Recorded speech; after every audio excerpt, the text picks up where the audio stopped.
말씀을 가지고 회개하고 복음을 믿으라 라는 제목으로 말씀의 인사를 나누고자 합니다. 사순절 첫 주입니다. 예수 그리스도의 십자가를 묵상하며 조금은 우리의 생활 패턴도 다르게 하고 조금 더 심도 있는 묵상을 통해서 더 성숙해져 나갈 수 있는 그런 길이 그리고 시간이 될 수 있기를 또 소망하고 또 바라해 봅니다. 오늘 본문은 너무나 잘 알려진 본문입니다. 예수의 세례, 그리고 광야의 시험, 그리고 복음을 선포하시는 장면이 나옵니다. 이 장면을 마가는 별다른 설명 없이 한다름에 사건만 전달하고 쑥 지나갑니다. 그리고 그 전에 무슨 일이 특별히 있었던 것도 특별히 다루지 않고 한다름에 쑥 지나갑니다. 이게 마가의 특징이기도 하죠. 그래서 많은 부분의 서사적인 이야기들을 요약하고 그냥 사건을 중심으로 지나가고 있습니다. 다르게 이야기하면 이게 예수 그리스도의 핵심 사역이다라고 우리는 이해할 수 있는 거죠. 왜 이렇게 조금 빈약하지가 아니라 예수 그리스도의 핵심 사역이 이것이다라고 할 수 있는 것이에요. 마가의 관점에서 그렇게 살을 빼고 한 것이죠. 그런데 우리가 성경을 읽을 때 이런 부분 다른 복음서들과 비교해 보면서 생각하다 보면 서로 다른 점을 알게 되니까 착각할 수 있는 부분이 있는데, 이 복음서를 마치 왕의 사관, 서기관들이 따라다니면서 썼던 것처럼 생각하기 쉽다라는 점입니다. 그러나 우리 복음서는 아실 분들은 아시겠지만 예수의 사후 기록입니다. 십자가 사건과 죽은 부활 이후에 기록이 나왔어요. 그것도 가장 빠른 것이 사후 한 40년쯤 또는 30년쯤에 기록이 된 거예요. 바울에 의해서 처음 기록이 되었고, 그 다음에 이 마가복음이 예수 사후 한 40년쯤에, 기원 후 70년쯤에 이것이 기록이 되었습니다. 보통 학자들은 그렇게 이야기를 해요. 그러면 이 사본학자들은 이 부분을 되게 중요하게 생각하는데, 보통 그리스어로 된 사본들이 있을 때 그 사건과 기록을 한 사이가 몇백 년 정도 된다고 합니다. 그럼에도 불구하고 그 사건과 이 기록의 사이가 길어도 그것을 동일하게 취급하는데, 신약 성경은 사건과 기록의 사이가 채 100년이 지나지 않는다는 사실에 매우 놀랍게 생각을 합니다. 그러니까 제가 한 40살쯤 지났거든요. 40년을 조금 넘게 살았어요. 저희 어머니도 생존해 계시고요. 저희 어머니는 제가 태어날 때의 기억들을 가지고 계세요. 그리고 자라면서 보았던 기억들을 가지고 계시죠. 만약에 제가 어떤 특별하게 하나님의 말씀에 더 열심으로 순종하면서 살다가 조금은 남다른 특별한 죽음을 맞았다라고 하면 우리 부모님께서, 우리 가족들이 저에 대한 이야기를 좀 기록으로 남기고 싶다고 할 때 그것을 조금 과장하거나 없었던 이야기를 만들면서 쓰지 않는다는 거죠. 너무나 짧은 기간이기 때문에 그래요. 그 짧은 기간에 다른 사람들도 살아 있었고 성옥에 그렇지 않았는데, 학교 학창 시절에는 엉망진창 엉터리였는데, 그러더니 어느 날 이렇게 되면, 근데 부모의 기억은 다를 수도 있죠. 서로의 기억이 다른 부분이 기록으로 나왔을 때는 그것이 차이를 가질 수 있어요. 마가복음과 마태복음이 서로 다른 기억을 가지고 또 다른 관점으로 내가 생각할 땐 핵심만 전하고 싶어, 우리 공동체는 그 핵심이 중요해, 이렇게 할 수 있다는 것이죠. 그런데 그 가운데서 서로 다른 기억은 할 수는 있지만 그것을 좀 위장하거나 좋게 보이게 하려고 신화적으로 묘사하진 않는다는 것입니다. 그러기엔 시간이 너무 짧은 시간 내에 기록이 되었다라는 것입니다. 그래서 사본학자들이 거기에 굉장히 놀라고 깊은 관심을 갖습니다. 그렇다고 해서 그런 사본학자들의 말처럼 사건과 기록이 워낙 짧기 때문에 이것은 거의 사실로 받아들이는 게 맞다라고 하는 사람들이 다 예수를 구주로 믿느냐, 이거는 별개의 문제겠죠. 학문적인 것과 그리고 그 사람을 믿는 것과는 다른 문제니까요. 영국의 유명한 생물학자, 생물 철학자라고 해야 될까요? 무신론자로 굉장히 유명한 사람 있죠. 최근에 또다시 책을 하나 냈습니다. 그 사람도 그 서두나 이런 내용에 이렇게 기록을 하고 있어요. 이 예수의 생존은 사실일 것 같다. 사실일 것 같다. 그러나 나는 믿지 않는다. 뭐 이런 식입니다. 이런 부분에서 마가의 이 서술 속에서 조금 다른 점을 우리는 발견해야 합니다. 우리의 관점은 이거 좀 왜 다르지가 아니라 이 서로 다른 관점으로 마가는 도대체 무슨 이야기를 하고 싶었던 걸까라는 것에 관심을 갖길 바랍니다. 이 서술 속에선 이사야의 예언과 같이 광야에서 외치는 자가 있는데 그게 바로 세례 요한이었습니다. 그리고 예수께서 그에게 세례를 받고 하늘의 음성을 들으시고 성령의 이끌림을 따라 광야에서 시험을 받으시고 그리고 복음을 전파하기 시작합니다. 요 세 가지 포인트를 가지고 있고 간략하게 전달합니다. 마가는 이 내용을 처음 시작을 이사야의 글을 인용하면서 광야에 외치는 자가 있다, 외치는 소리가 있다, 이렇게 세례 요한을 분명하게 말하고 있습니다. 세례 요한은 그래서 요단강에서 회개의 세례를 전파하고 있었습니다. 온다, 곧 오니까 우리 준비해야 된다, 맞이할 준비를 해야 된다. 그의 모습도 마치 옷을 입고 있는 것이 엘리야의 모습처럼 묘사되고 있습니다. 큰 선지자이죠. 세례자 요한은 이 엘리야와 같은 모습이고, 그리고 엘리야는 갈멜산 전투에서 바알과 아주 크게 싸워서 승리한 사람을 뜻하죠. 그렇게 말하고 또한 세례 요한이 그와 같은 모습으로 보여지는 것입니다. 자기들의 당면 과지들을 세례 요한이 싸우는 겁니다. 그러나 칼로 싸우는 것이 아니라 우리는 정결해져야 한다. 주님 맞을 준비를 해야 한다. 곧 온다. 많은 사람들은 그때 당시 세례 요한이 메시아라고 생각하고 추종했습니다.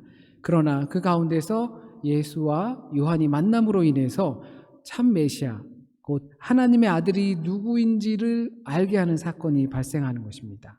앞으로 올 것이다 했는데 요한의 앞에 그것이 나타나게 된 것이죠. 현재가 된 것입니다. 그러면서 사랑이 뭔지 내가 보여줄게 라고 예수께서는 몸으로 이야기를 하고 있습니다.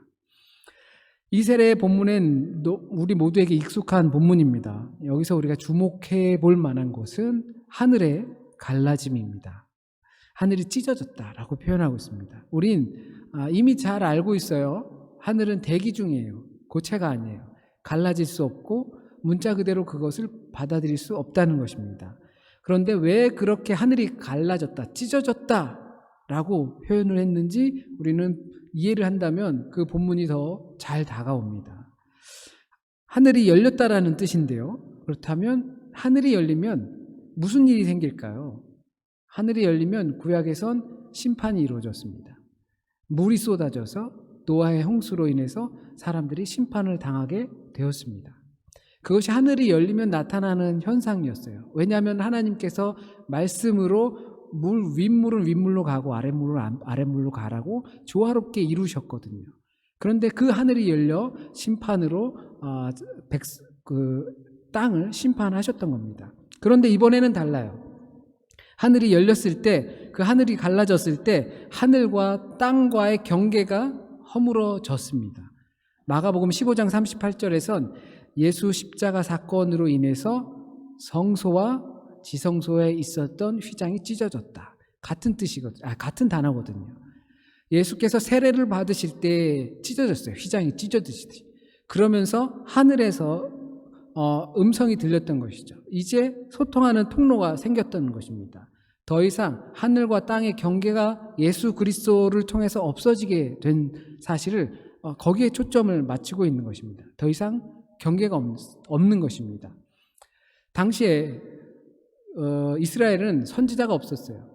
하나님의 말씀이 그들에게 없었던 거예요. 그런데 그 사건을 통해서 하나님께서 말씀하기 시작하신 거예요. 예수 그리스도를 통해서, 예수 그리스도가 세례를 받음으로 통해서, 그리고 하늘이 갈라지고 성소와 지성소 사이에 휘장이 찢어지듯이 이제 더 이상 그 경계가 없는 상태에서 하나님의 말씀이 그들에게 또 우리에게 다가오게 된 것입니다. 그것을 성령이 임했다라고 마가는 표현하고 또 다른 복음서에서도 표현하고 있습니다. 성령이 임함으로 하나님과의 대화가 되기 시작했습니다. 소통이 불가능했던 것이 이제 소통할 수 있게 되었습니다. 소통할 수 있는 통로가 생겼습니다. 요한은 하늘의 열림을 준비하고 있었던 것이고 그 만남을 통해서 세례를 통해서 하늘의 열림이 시작된 것입니다. 사람들이 정결하게 했던 그런 과정을 통해서 하늘과 땅의 소통이 교제가 시작된 것입니다. 그렇다면 그 소통과 교제는 누구를 통해서? 예수 그리스도를 통해서입니다. 이것이 예수의 존재를 알려주는 매우 중요한 부분입니다. 예수가 누구신지, 그 시작과 끝 모두가 하늘과 땅의 연결 또는 소통의 통로, 대화, 창구라는 것을 보여주고 있습니다. 예수 그리스도의 세례를 통해서 또 죽음을 통해서 우리는 하나님과 소통할 수 있게 되는 것이고 하늘이 열리는 것이고 하늘이 이제 입을 열었다는 사실을 우리는 알아야 합니다.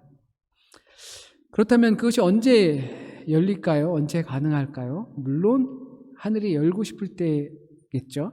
이사야의 예언대로는 하나님의 길을 준비하고 그 준비하는 자가 있고 또 하나님의 아들이 있으므로 하늘이 열려 하나님이 임재하게 된다는 사실을 우리는 알 수 있습니다. 하나님의 말씀이 먼저 있었다라는 사실에 초점을 맞춰야 합니다. 그러니까 하나님이 하늘의 문을 열고 싶으면 여시고 성령을 비둘기처럼 부으시면 부으시는데 그때 하나님의 말씀이 먼저 있었다라는 사실을 우리는 간과해서는 안 됩니다. 우리 마태복음을 지난 주간 동안 사순절부터 묵상하셨잖아요. 그때 그 마태복음을 묵상하면서 느낀 점이 마태복음에서 항상 하나님의 말씀을 필두로 하고 있어요. 하나님의 말씀, 선지자의 말씀, 그 대언함이 있었을 때 그것을 듣고 행하는 것들이 항상 있어요.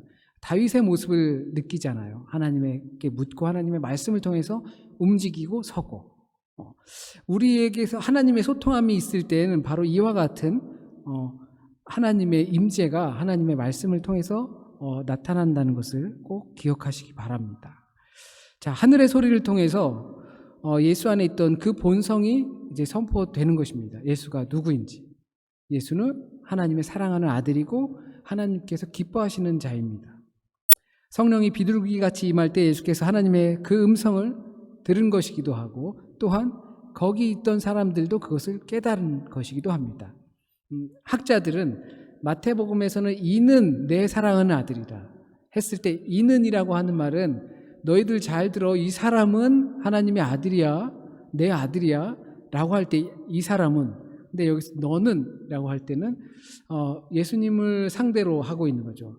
예수야, 너는 내 사랑하는 아들이야 라고 해서 예수만의 느낌적인 그것으로 표현하는 경우도 있습니다. 물론 그럴 수도 있겠지만 이 기록을 했던 것은 그것을 이 예수만 느낀 것이 아니라 예수 그리스도를 통하여서 함께 있던 사람들이 듣지는 못했을 수 있어도 마음으로 그것을 깨달았다라는 것입니다.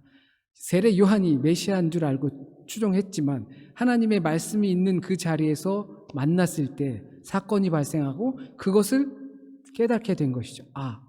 세례 요한은 이사야가 말했던 것처럼 광야에 외치는 자의 소리구나. 그리고 그 소리가 가르치는 것은 예수 그리스도구나. 저자가 메시아이구나 라는 것을 깨닫게 됐던 것이죠. 이것은 다 성령을 통해서 가능했던 것입니다. 우리는 이 성령을 통해서 소통의 역사가 있었던 걸 너무나 잘 알고 있죠. 마가의 다락방에서 성령으로 인해서 서로 다른 말을 하지만 하나로 이해했던 것입니다. 이 성령이 우리에게 임하시면 우리는 소통할 수 있게 돼요.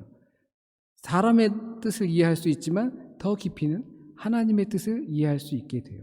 왜냐하면 성령께서는 우리가 구할 바를 모르고 어쩔 줄 모르고 있는 상태에서 구할 바가 무엇인지를 알게 하시기 때문이에요. 그 구할 바는 하나님의 뜻이기 때문에 우리가 성령이 임하시면 내가 육으로 구하는 것이 아니라 하나님의 뜻을 따라서 구할 수 있게 되는 것입니다. 그러므로 하나님과 하나님의 뜻과 우리는 소통할 수 있게 되는 것입니다. 그런데 마가복음을 읽으면서 조금은 다른 복음서랑은 다르게 새로운 국면에서 이해하는 점이 달라지게 됩니다. 기쁨과 슬픔의 감정이 한 자리 한 사건에 같이 있어요.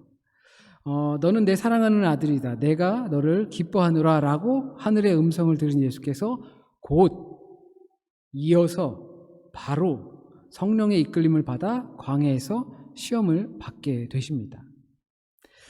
다른 복음서랑 내용은 동일하지만, 사건은 동일하지만, 순서도 동일하지만 하나의 범주 안에 있어요.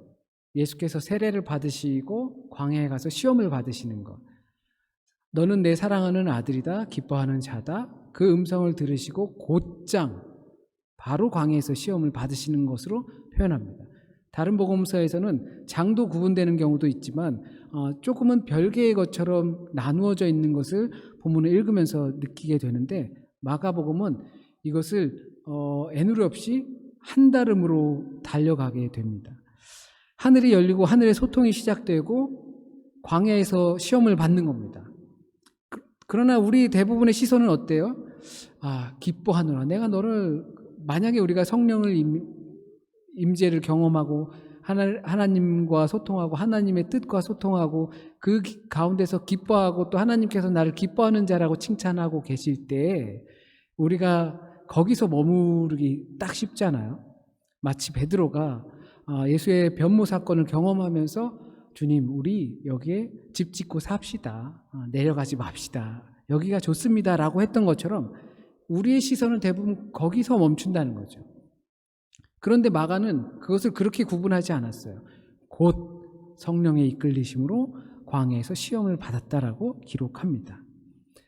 은혜가 많은 곳에 시험이 많은 것, 은혜 받은 사람들이 시험을 받는 것, 노출되어 있는 것, 당연한 것이라고 이야기를 합니다. 우리는 그러고 싶진 않지만 성경을 통해서 우리는 그것을 경험하게 됩니다. 네가 은혜를 받았으면, 우리가 은혜를 받았으면, 경험했으면, 그 기쁨이 우리에게 있으면 이제 시험이 닥치는 것입니다. 유혹과 시험이 세상에 살다가 그런 존재이다가 우리의 존재 상태가 성령이 임하심으로 은혜의 상태로 옮겨졌으니 시험과 유혹을 경험하게 되는 것이 당연한 것처럼 보여집니다. 성령께서 예수님을 광야로 이끌어 가셨고 그리고 사탄에게 시험을 당하게 하셨습니다. 너는 내 사랑하는 아들이다, 내가 너를 기뻐한다 라는 그 성령의 음성, 하나님의 음성을 들었는데 그 사랑하고 기쁨이 되는 주님을 광야에서 시험받게 하십니다. 연단시키려고요? 우리는 그 시험을 우리의 입장에서는 그럴 수 있을 것 같아요. 근데 이 마가복음에서 지금 보고 있는 장면은 이것을 우리로 대비시키는 것이 아니라 예수가 누구인지 잘 보라고 하는 것입니다. 예수 그리스도가 어떤 존재인지 잘 깨달으라고 그 기독론이라고 하는 그리스도를 잘 설명하고 있는 겁니다. 그러나 예수께서는 하나님의 아들이 가야 할 길을 어떤 길인지를 보여주고 계신 것입니다. 사탄에게 당하시는 시험은 물론이고 천사의 수종 드는 모습을 그리고 있습니다. 그런데 우리가 생각하는 것과는 이 시험 장면이 사뭇 다르죠. 역동적이지가 않아요. 다른 복음서에서는 막 순간이동도 하고 높은 곳에 가서 막 여러 우리가 경험할 법한 그러한 시험의 종류들을 막 이렇게 뿌리고 있고 예수께서는 그것을 다 말씀으로 이겨내시는 장면들이 나옵니다. 그런데 마가복음에선 그 내용이 어떻다라는 것을 다루고 있지 않습니다. 그런 것 보면서 어떤 것을 느끼냐면 그 시험의 내용은 그렇게 중요하지 않다라는 것을 다루는 듯해요. 그 시험이 누구든지 다 당할 수 있는 것이고 누구든지 이겨낼 수 있는 부분이고 대단하지 않게 여기는 것 같습니다. 그냥 40일 동안 있었던 시험이 되게 아무 별일 없이 당연한 것처럼 고요하게 잔잔한 호수처럼 지나갔습니다. 읽는 우리에겐 재미가 없어요. 마태복음 읽으면 마귀가 갑자기 뿅 나타나서 그죠? 그 영화로 표현되는 것을 막 느낄 수 있지 않습니까? 근데 마가복음은 재미가 없기 때문에 그거를 영화나 소설이나 쓰기가 어려워.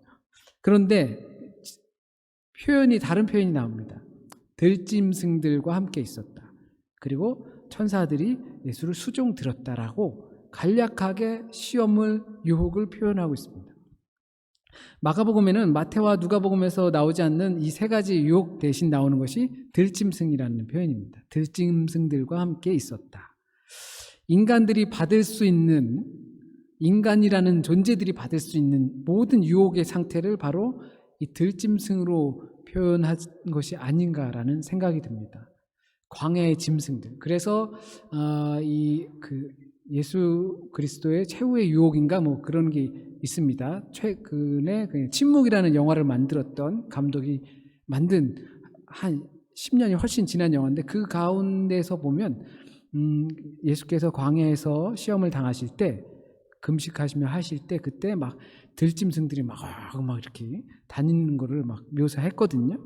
인간들이 당할 수 있는 유혹, 제가 그리고 여러분이 당할 수 있는 유혹의 모습을 그렇게 야생 짐승으로 표현했던 것이죠. 날것으로 누구든지 다 당할 수 있는 것, 누구든지 다 현혹될 수 있는 것. 그게 돈이 될 수도 있고 높은 지위가 될 수도 있고 또는 여자가 될 수도 있고 또는 뭐가 될 수 있는 그런 것을 아주 함축적으로 들짐승이라고 표현했다고 생각이 듭니다. 우리는 그럴 때마다 마치 버려진 것 같고 하나님의 심판을 받는 것 같고 어둡고 춥고 외로운 그런 상태를 느끼게 됩니다. 그러나 마가가 이것 짧게 표현한 것은 그 자리는 두려움의 자리가 아니다.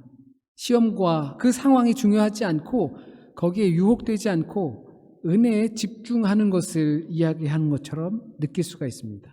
왜냐하면 성령의 이끌림을 받아서 가셨기 때문입니다. 그렇기 때문에 그러한 시험의 장면들은 당연히 있을 수 있는 것으로 묘사될 수 있고 그리고 그것이 인간의 실존적인 모습이고 또한 성령께서 이끌어 가셨기 때문에 그것은 지나갈 수 있다. 옛날 농담처럼 그까이 거 대충 이렇게 하면 지나갈 수 있는 것으로 여길 수 있는 것이죠. 왜? 성령의 이끌리심이 있었기 때문입니다. 이것을 우리에게 물론 적용할 수도 있을 겁니다. 지금까지의 말씀은 예수께서 어떤 존재인지를 이제 예수는 어떤 존재인지를 계속 집중하는 모습입니다. 이 언약의 성취가 바로 예수이고 예수를 통해 하늘이 열리고 막혔던 담이 허물어졌음을 보여주고 광야 시험을 통해 예수의 존재를 더욱더 견고하게 하시고 하나님의 뜻인 이 새로운 창조, 새롭게 만들어 가심이 예수 그리스도를 통해서 이루어진다는 것을 말해주고 있습니다. 이제 그 사역의 첫 길에 오르시면서 하나님의 복음을 전파하기 시작합니다. 이 복음을 전파하시는 것이 이제 우리를 향해서 던지시는 말씀입니다. 예수가 이런 존재이고 어떤 맥락 속에 있고 하는 것들이 우리에게는 자세히 말하면 내가 살아가는 데 있어서 그렇게 큰 교훈이 되지 못하게 느낄 수가 있습니다. 재미없어요. 예수께서 어떤 존재이고 시험을 받는 장면도 어떻게 이기셨는지 표현도 안 되고 그냥 예수라는 존재에 대해서 설명만 하고 있어요. 그런데 우리가 성경을 읽을 때 교훈 받고 싶잖아요. 그러니까 그 본문을 통해서 내가 어떻게 살아야 하는지, 나에게 무슨 말씀을 하시는지. 그런데 마가는 단순하게 이야기를 하고 있어요. 어떤 교훈도 필요 없다. 예수가 하나님의 아들이고 하나님의 기쁨을 받고 성령의 이끌림을 따라서 광야에서 시험을 받은 것. 그러므로 예수가 어떤 존재인지 모르겠니? 그것보다 더 큰 교훈이 우리에게 필요할까라는 생각을 듭니다. 그래서 이 모든 전제들이 우리에게 하나님의 기쁜 소식을 전파하시기 위함인 것입니다. 첫 마디는 이렇습니다. 때가 찼고 하나님의 나라가 가까이 왔으니 회개하고 복음을 믿으라. 단순하고 간결합니다.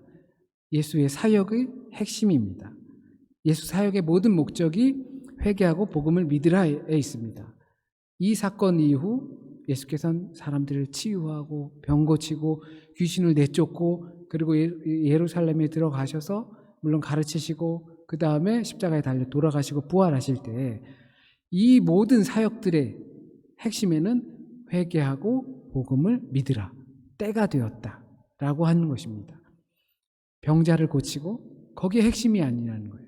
병자를 고치시는 이유는 회개하고 복음을 믿으라라는 것입니다. 저와 여러분이 이제 시간이 되었습니다. 예배를 드릴 때도 시간이 되었으므로 되고 있다는 것이 아니라 이제 다 되었습니다. 이런 말을 들으면 어떤 감정이 들으십니까?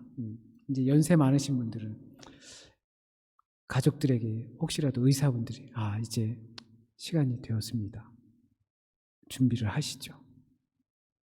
또는 시험 보는 사람들에게 이제 시간이 됐습니다, 이제 마무리하시죠. 마치 신데렐라는 12시에 종이 땡 치면 자기 자리로 가고 서둘러 가야 하는 것처럼 성급한 마음도 들 것입니다. 예수께서는 우리에게 말씀하고 계십니다. 이제 시간이 다 됐다. 이 시간이 되었다라는 것은 우리에게 주어진 기원 후 몇 년 그런 것이 아닙니다. 이 시간이 되었음은 하나님의 소리가, 그리고 그 소리는 회개하고 하나님의 복음을 믿으라라고 하는 그런 때가 되었다는 것입니다. 그건 2000년 전이 될 수도 있고 지금 바로 오늘이 될 수도 있고 하나님께서 나를 주관하시고 나를 만져주시는 때가 되었으므로 우리는 회개하고 그리고 복음을 믿을 때가 되었다는 것을 우리는 인지해야 하는 것입니다. 장난처럼 말하자면 날이면 날마다 오는 것이 아니라고 이야기하는 것이죠. 우리는 그러나 날이면 날마다 올 것이라고 생각하는데 문제가 있는 것입니다. 영원히 살 것처럼 생각하는데 문제가 있는 것입니다. 누군가에게는 바로 지금 오늘이 그런 때입니다. 회개하고 복음을 믿을 때입니다. 길을 돌이키고 나의 존재 양식을 바꾸고 우리에게 오신 하나님의 아들에 담긴 이야기를 믿을 때입니다. 어떻게 해야 되나요? 어떻게 나가나요? 어떤 방향으로 살아야 하나요? 어떻게 해야지 새로운 인간이 되나요? 우리는 여기에 관심이 많이 있습니다. 저도 관심이 많습니다. 그러나 그 어떻게라는 부분은 이 선포 이후에 있어요. 예수님께서 만져주시고 치유해주시고 이야기해주시고 고쳐주시고 그 안에 어떻게라는 부분이 있어요. 예수께서는 먼저 어떻게 하면 회개할 수 있고 복음을 믿을 수 있어 라고 하지 않으셨어요. 이 사건, 내가 하나님의 아들이고 기뻐하는 자고 내가 그리스도고 메시아고 말씀하신 대로 내가 그렇게 할 것이다 라고 하는 존재라는 것을 이야기하시면서 회개하고 복음을 믿으라라고 말씀을 하셨죠. 회개하고 하나님의 복음을 믿으면 그때 우리는 어떻게 해야 될 것인지를 알게 될 것이고 보여줄 것이다 라고 말씀하고 계신 것입니다. 그로 인해 우리는 회개할 존재라는 것을 깨닫게 됩니다. 그로 인해 우리는 복음을 믿어야 할 존재라는 것을 깨닫게 됩니다. 저와 여러분은 오늘 이 말씀을 통해서 지루하게 예수님께서 누구신지 누군지 알므로 인해서 내게 어떻게 적용하고 교훈을 할지라는 것을 떠나서 나는 회개해야 한다는 것입니다. 그리고 복음을 받아들이고 믿어야 한다는 것입니다. 교회를 나오는 것이 아니라 회개를 하고 복음을 믿고 받아들이는 데 중점이 있습니다. 그 말씀을 우리에게 하고 계시는 것입니다. 이제 앞으로 많은 사람들은 예수를 접하게 됩니다. 우리는 예수에 대한 그 사건에만 많이 매진해 있었습니다. 예수께서 어떻게 치유하시고 고쳐주시고 만져주시고 하는지, 그리고 가는 곳곳마다 회개와 복음을 촉구하며 병자를 낫게 하시고 함께 식사를 하시고 말씀을 전파하시고 그리고 해석해 주십니다. 그럼에도 어떤 이들은 자기에게 유익이 없다 생각하여 그만두고 어떤 이들은 죽기까지 따르게 됩니다. 이것이 하나님의 아들 예수 그리스도의 복음의 시작입니다. 이 복음이 시작하는 일련의 과정과 의미가 우리 안에 새겨지길 진심으로 바랍니다. 그렇게 되면 우리 안에 선한 일을 하시는, 그리고 그러기 원하시는 하나님의 영이 복음을 우리 삶 안에서 시작하게 될 줄 믿습니다. 함께 기도드리겠습니다. 우리가 주님의 말씀을 또 듣습니다. 하나님의 인도하심으로 우리가 주님을 경험하고 또 체험하고 또 그의 말씀을 듣습니다. 자주 듣는 그 익숙한 말씀 가운데서 우리는 때론 지루함을 느끼기도 합니다.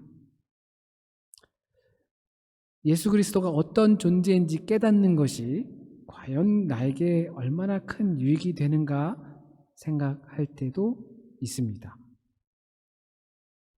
그러나 예수 그리스도, 예수가 곧 그리스도라는 이 사실보다 더 큰 교훈이 우리에게 어디 있을까 돌이켜 생각해 봅니다. 이제 그 예수 그리스도께서 선포하시는 회개와 복음을 우리의 삶 안에서 깨닫고 또한 받아들이고 또 주님을 향해 돌아설 수 있는 시간들이 되게 인도하여 주세요. 혹시라도 이 시간 잘못 전해진 말씀이 있으면 주님의 뜻에 합당한 말씀만 남게 하시어 또 뿌리 내리고 열매 맺게 인도하여 주세요. 또 한 주간의 삶도 주님께 맡깁니다. 각자가 처한 상황이 너무나 다른 상황 가운데 있습니다. 그러나 공통된 어려움 가운데 살아가고 있습니다. 하지만 우리는 공통된 은혜 가운데 있음을 깨닫고 또 깨닫길 원합니다. 하나님의 은혜가 우리의 삶 곳곳에 내리고 그 은혜를 간구하고 사모하는 이들에게 언제나 열려지고 찾아지는 그러한 은혜가 있음을 우리가 경험하는 한 주간이 될 수 있게 주님 인도하여 주세요. 몸이 아픈 자 또는 마음의 어려움이 있는 자, 많은 고민이 있는 자, 다 모두 주님께 나와 주님의 응답으로 인하여 새로운 길을 찾아갈 수 있게, 주님의 길을 다시 찾아갈 수 있게 주님께서 또한 위로하시고 만져주시고 그 안에 평화를 선포하여 주시길 간절히 소원하며 이 모든 말씀 우리 주님 예수 그리스도의 이름으로 기도드립니다. 아멘.